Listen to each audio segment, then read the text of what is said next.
Fed Chairman Alan Greenspan gave a speech today on consumer financial services.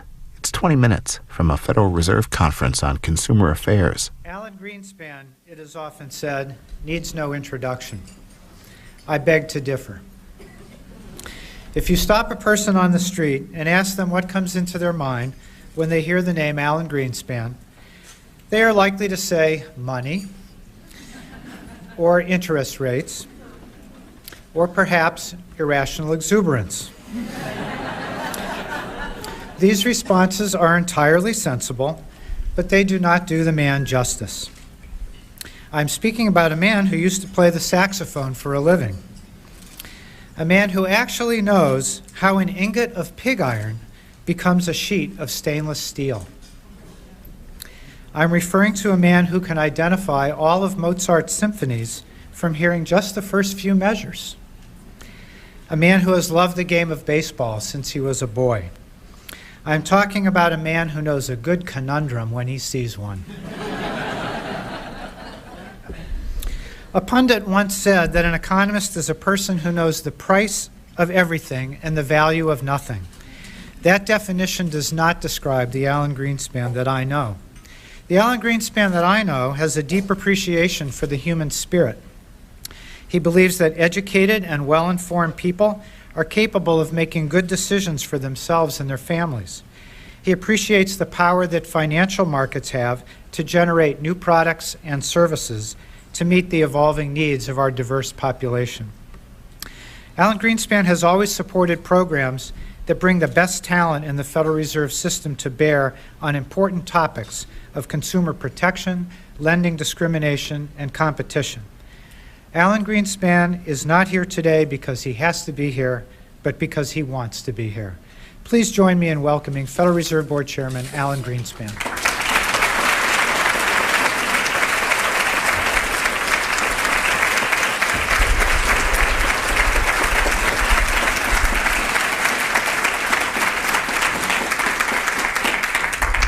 Thank you, Mark. It's true that I'm here because I want to be here.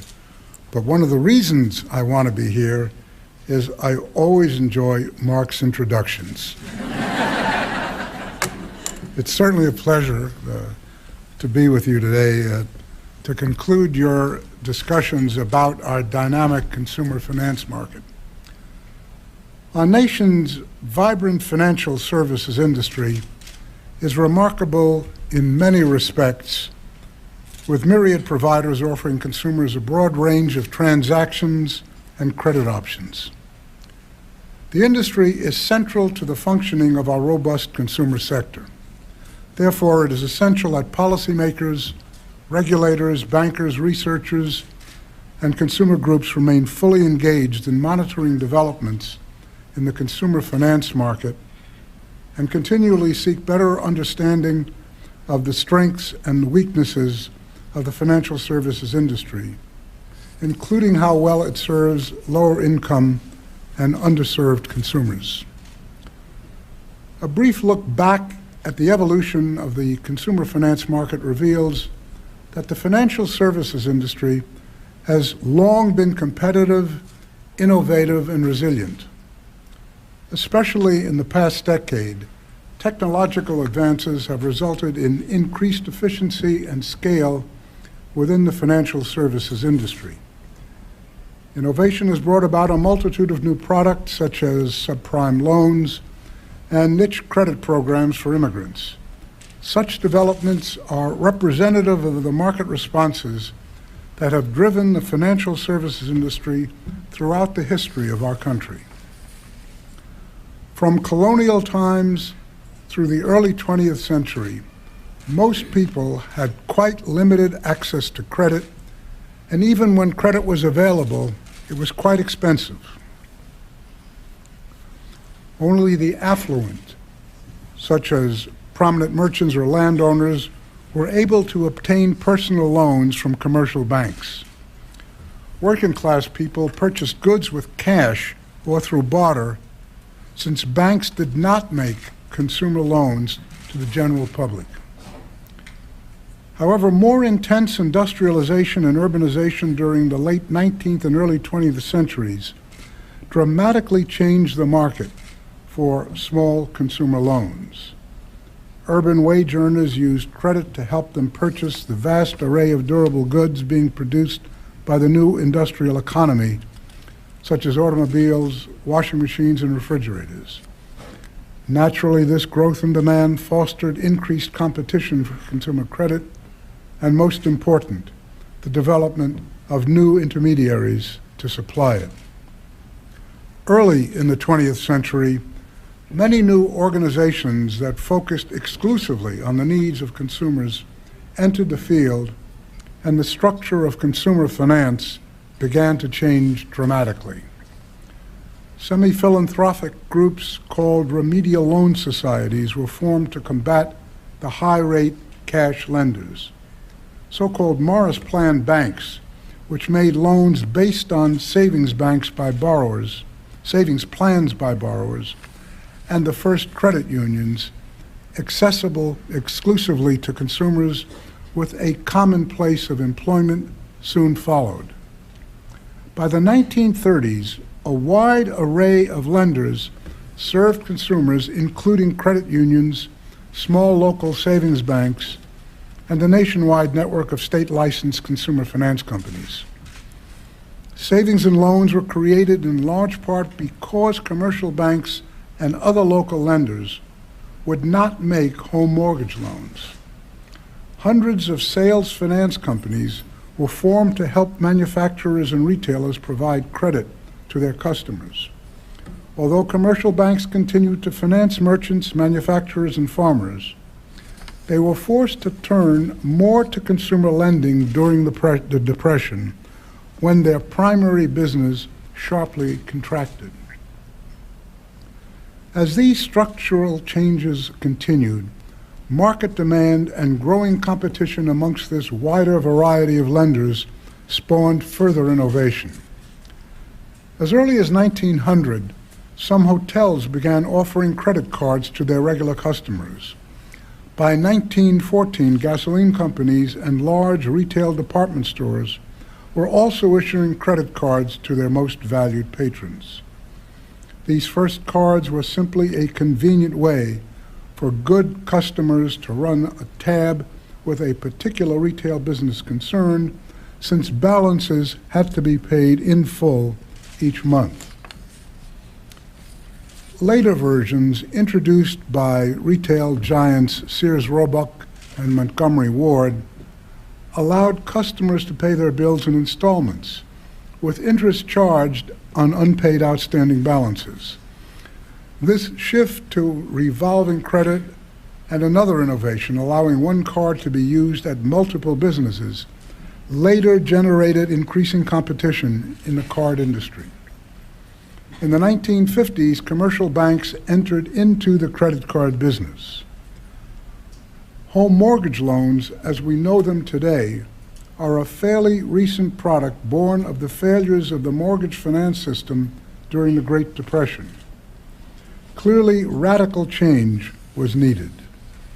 One of the most significant responses to this need was the creation by the Federal Housing Administration, which instituted a new type of mortgage loan, the long-term, fixed-rate, self-amortizing mortgage, which became the model that transformed conventional home mortgage lending.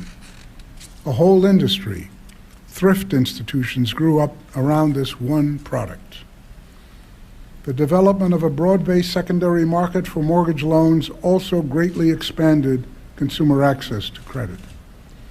By reducing the risk of making long-term fixed-rate loans and ensuring liquidity for mortgage lenders, the secondary market helped stimulate widespread competition in the mortgage business. The mortgage-backed security helped create a national and even an international market for mortgages, and market support for a wider variety of home mortgage loan products became commonplace. This led to securitization of a variety of other consumer loan products, such as auto and credit card loans. Today's fiercely competitive market for consumer credit evolved into its present form slowly but persistently. Along the way, critical structural changes occurred, including entry of and expansion through new players. Deregulation of U.S. banking markets has contributed to approximately 50% decline in the number of banking and thrift organizations since the mid-1980s, when industry consolidation began. From 1995 to 2004, the 10 largest U.S. banking and thrift organizations, ranked by the total assets of their depository subsidiaries, have increased their share of domestic banking and thrift assets from 29 to 48%. However, according to most studies, this ongoing consolidation of the U.S. banking system has not reduced overall competitiveness for consumer financial services.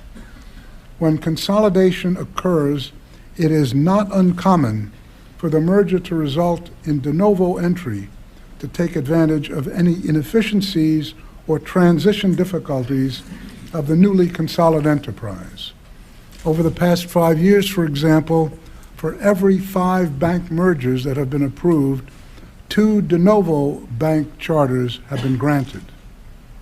Even in the face of consolidation, competition is fought on the battlefield of the local market, where most households obtain the majority of their banking services. And it is noteworthy that our measures of local market competition have remained quite stable over the past 15 years. Deregulation and consolidation have also cultivated the expansion of the financial services marketplace, as evidenced by the proliferation of many non-bank entities that provide the credit and transaction services that were once mainly the province of depository institutions. As has every segment of our economy, the financial services sector has been dramatically transformed by technology. Technological advances have significantly altered the delivery and processing of nearly every consumer financial transaction, from the most basic to the most complex. For example, information processing technology has enabled creditors to achieve significant efficiencies in collecting and assimilating the data necessary to evaluate risk and make corresponding decisions about credit pricing. With these advances in technology, lenders have taken advantage of credit scoring models and other techniques for efficiently extending credit to a broader spectrum of consumers. The widespread adoption of these models has reduced the costs of evaluating the creditworthiness of borrowers, and in competitive markets, cost reductions tend to be passed through to borrowers. Where once more marginal applicants would simply have been denied credit, lenders are now able to quite efficiently judge the risk posed by individual applicants and to price that risk appropriately. These improvements have led to rapid growth in subprime mortgage lending. Indeed, today, subprime mortgages account for roughly 10% of the number of all mortgages outstanding, up from just 1 or 2% in the early 1990s. For some consumers, however, this reliance on technology has been disconcerting. Credit scoring models are complex algorithms designed to predict risk. Consumer advocates have raised concerns about the transparency and completeness of the information fed to the algorithm, as well as the rigidity of the types of data used to render credit decisions. Consumer advocates contend that the lack of flexibility in the models can result in the exclusion of some consumers, such as those with little or no credit history, or misrepresentation of the risk that they pose.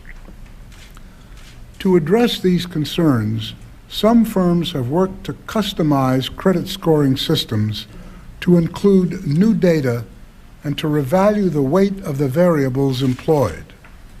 Also, new organizations have emerged developing new systems for collecting alternative data, such as rent payments or other recurring payments, that will enable creditors to evaluate the creditworthiness of consumers who lack experience with credit. Improved access to credit for consumers, and especially those more recent developments, has had significant benefits. Unquestionably, innovation and deregulation have vastly expanded credit availability to virtually all income classes. Access to credit has enabled families to purchase homes, deal with emergencies, and obtain goods and services. Home ownership is at a record high, and the number of home mortgage loans to low and moderate income and minority families has risen rapidly over the past 5 years. Credit cards and installment loans are also available to the vast majority of households. The more credit availability expands, however, the more important financial education becomes. In this increasingly competitive and complex financial services market, it is essential that consumers acquire the knowledge that will enable them to evaluate products and services from competing providers and determine which best meet their long and short-term needs. Like all learning, financial education is a process that should begin at an early age and continue throughout life. This cumulative process builds the skills necessary for making critical financial decisions that affects one's ability to attain the assets, such as education, property, and savings, that improve economic well-being. As we reflect on the evolution of consumer credit in the United States, we must conclude that innovation and structural change in the financial services industry has been critical in providing expanded access to credit for the vast majority of consumers, including those of limited means. Without these forces, it would have been impossible for lower-income consumers to have the degree of access to credit markets that they now have. This fact underscores the importance of our role as policymakers, researchers, bankers, and consumer advocates in fostering constructive innovation that is both responsive to market demand and beneficial to consumers. Thank you very much. It's been a pleasure being with you today.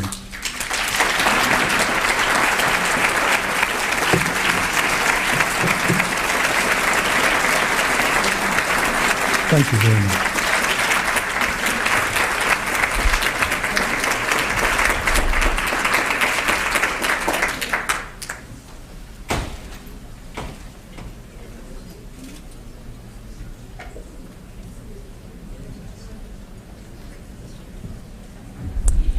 Thank you, Chairman Greenspan, for being with us this afternoon.